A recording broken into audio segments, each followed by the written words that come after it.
Booked, the bookstore education podcast brought to you by the American Booksellers Association. This episode is part of our Bookseller Lightning Talk series, in which booksellers present short talks on tech tools, organizational strategies, communication methods, or innovations they've made in their stores.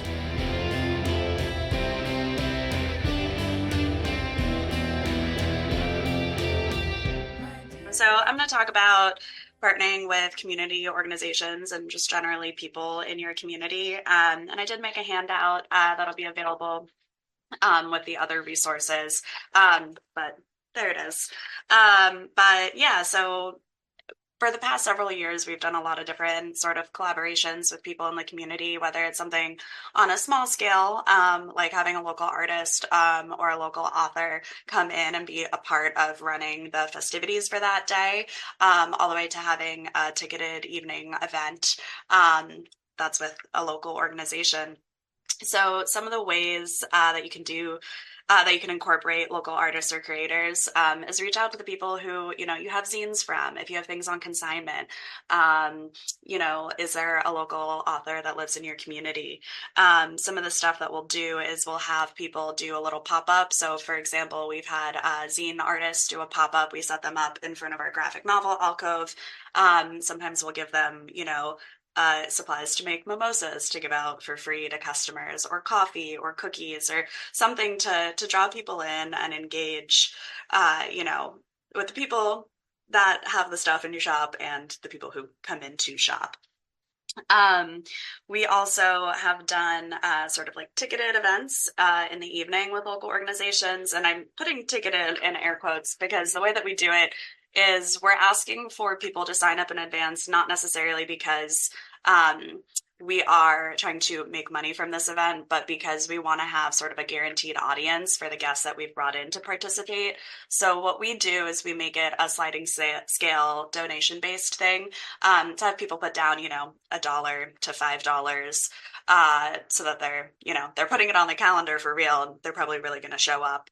And then we'll take whatever that money that we made from those ticket sales, and we will give them to an organization that we're partnering with. So for the past few years, we've done it with the Prisoners Literature organization. So for the sales of the tickets to our events, we'll donate that money to the organization. And then we also do a book drive for Prisoners Literature Project every year at Indie Bookstore Day.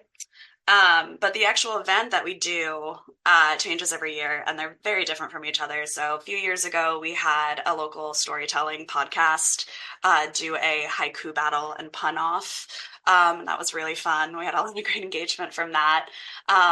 Last year, because we are San Francisco, there was a new dispensary that opened up on our block, and also a local author who's a professor at Berkeley that wrote the Joy of Cannabis book. So we had a special 21 plus evening event where the author hosted trivia, and someone from the dispensary moderated the trivia event, and they get out lots of fun prizes. But you can really reach out to the local businesses on your block in addition to artists and authors and see if they want to participate. Because there's books about everything, you can make it work for anything. So for example, we had the dispensary last year, and that was really fun. I'd also suggest, if you're doing an event like that, don't hold back in your brainstorming period. It's a lot easier to scale things back than it is to beef things up later. But some of the other sort of like ideas of what you could do. One idea that we have not implemented, but we all think it would be really fun to do someday, is to have like a bake-off, and have someone from one of the local bakeries be the judge. We could also do some sort of scrapbook collaging event that could either be like a kid-friendly event, or you can make like a wine thing. We have our stripped magazines that otherwise go in the recycling bin. They make great crafting supplies. If you have a local craft store, they could participate as well. Trivia doesn't just have to be, from a dispensary. If you have any local bars in your neighborhood, you could get in contact with whoever that trivia host is. or like we did with the local podcast. And, if you're new to your neighborhood or if you have new businesses in your neighborhood, I think it's a great idea just to reach out.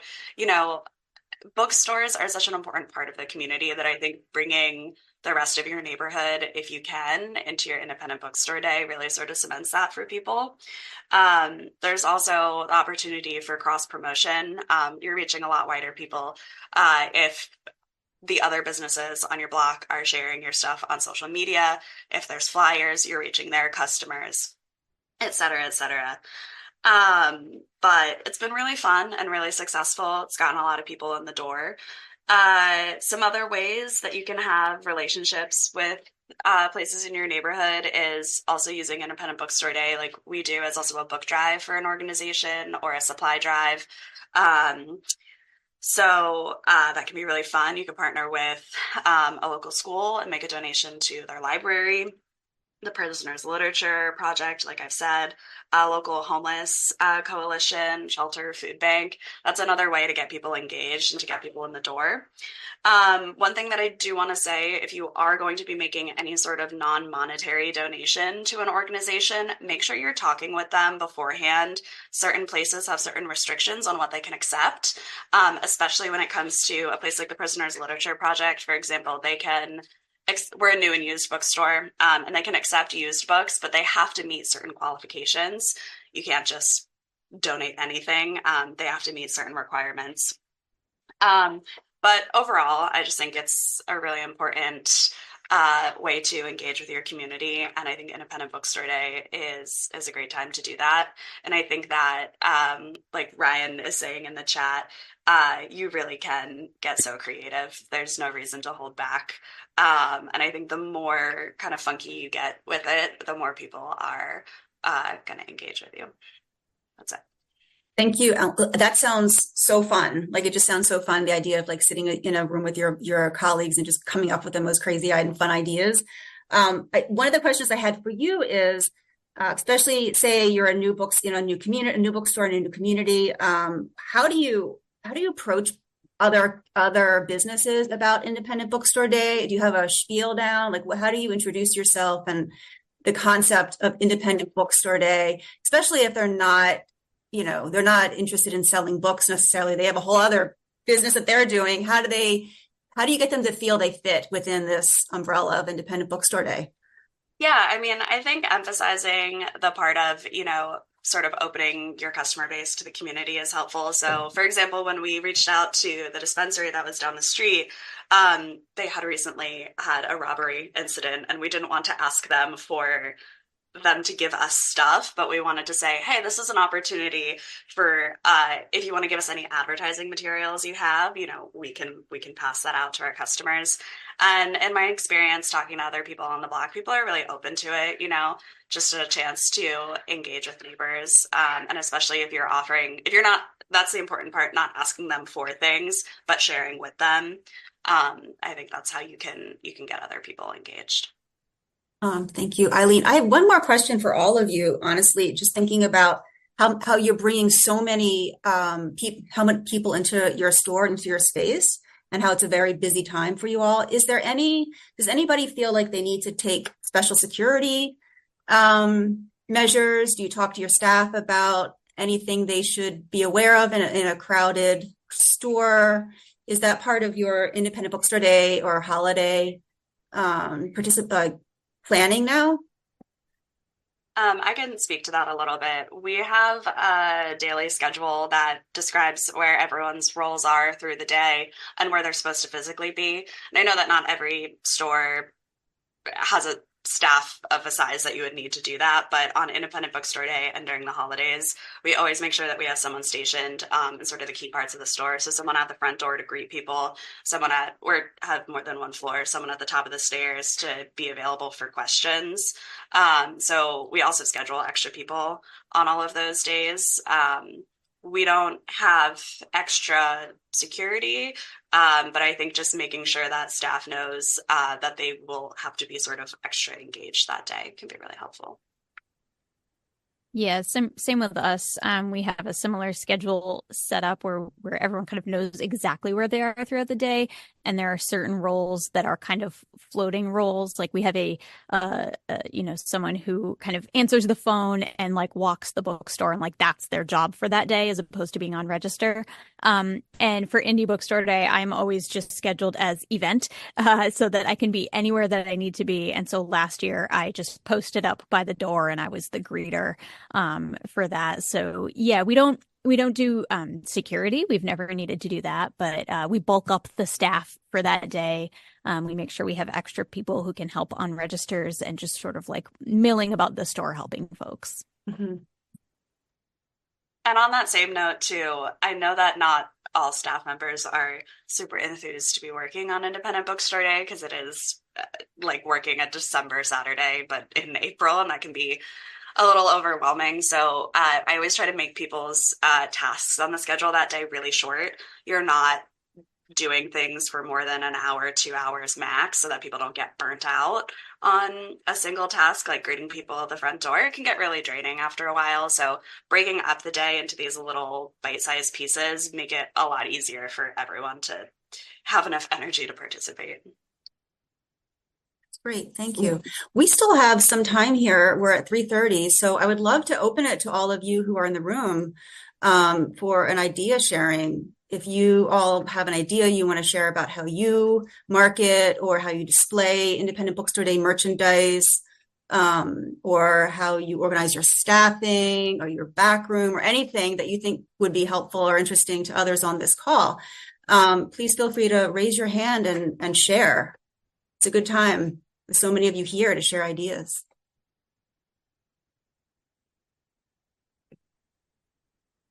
Maybe we could also ask, is this going to be anyone's first Independent Bookstore Day? Good question.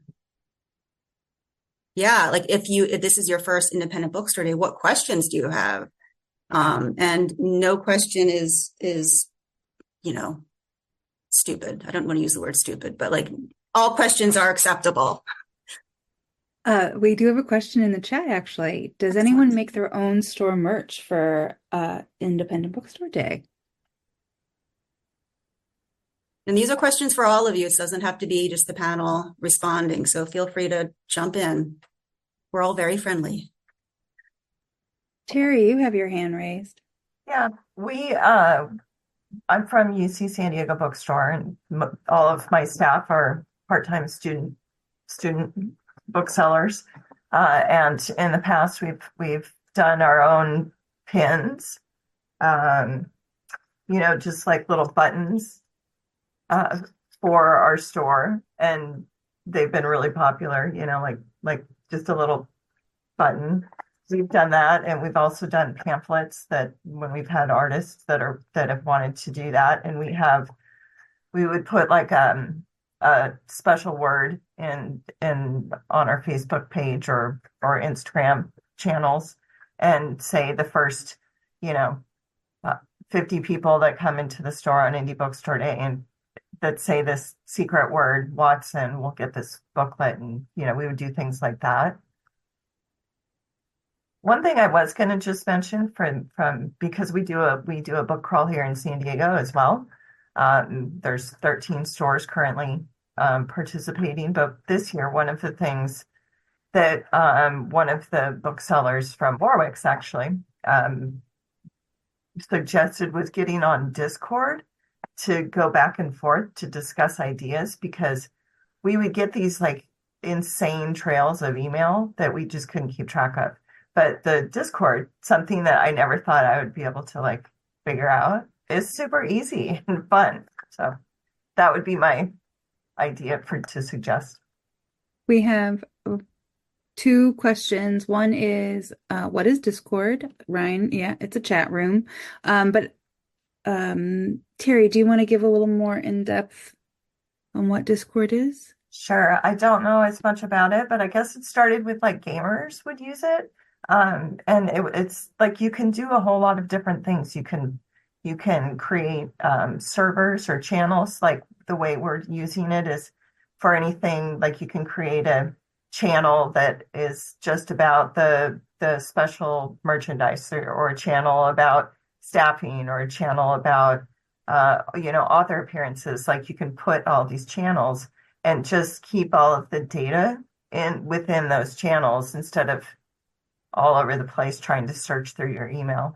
So it's like a server organizational thing, and it looks like Facebook. It kind of looks like, Messenger, but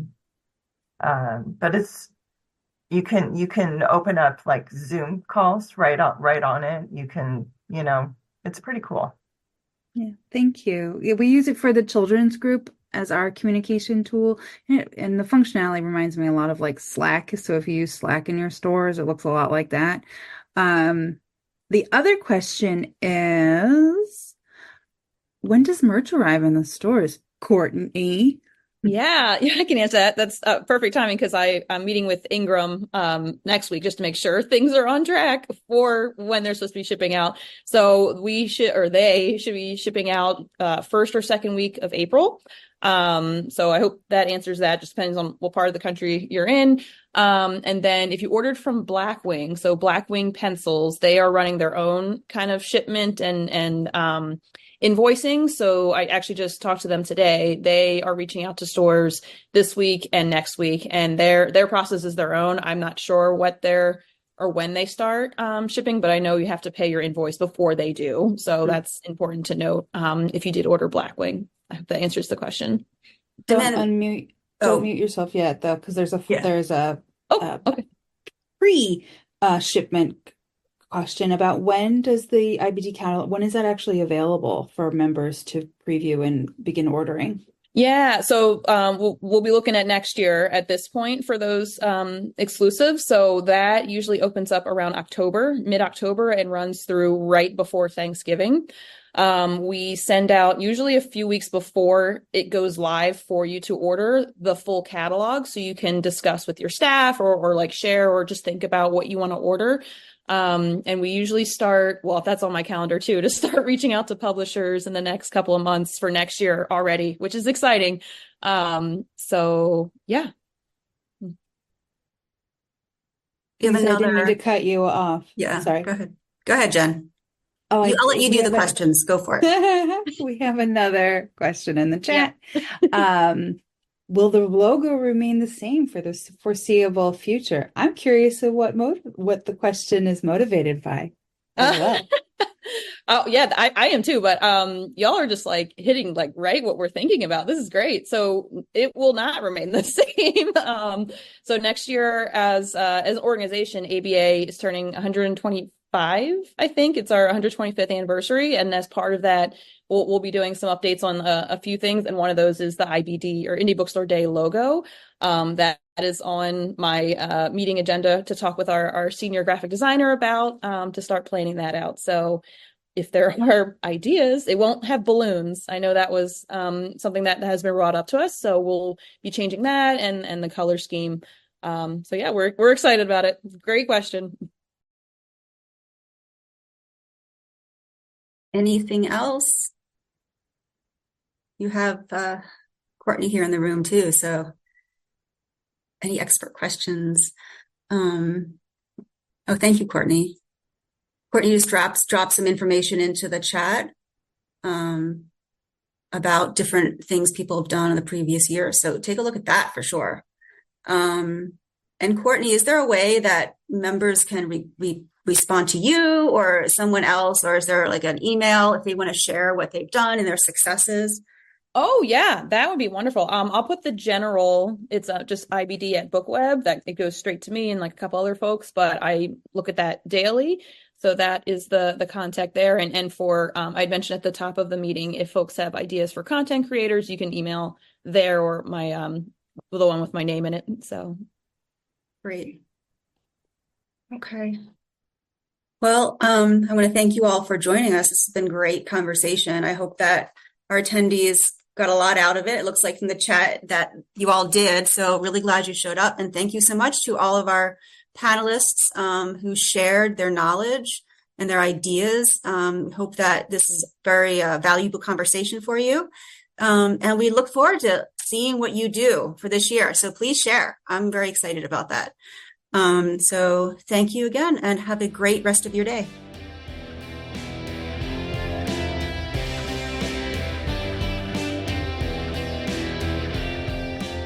Thank you for listening to Booked, the bookstore education podcast brought to you by the American Booksellers Association. Don't forget to subscribe to the show on your favorite podcast app. Additional educational resources can always be found on the ABA website at www.bookweb.org. Happy reading!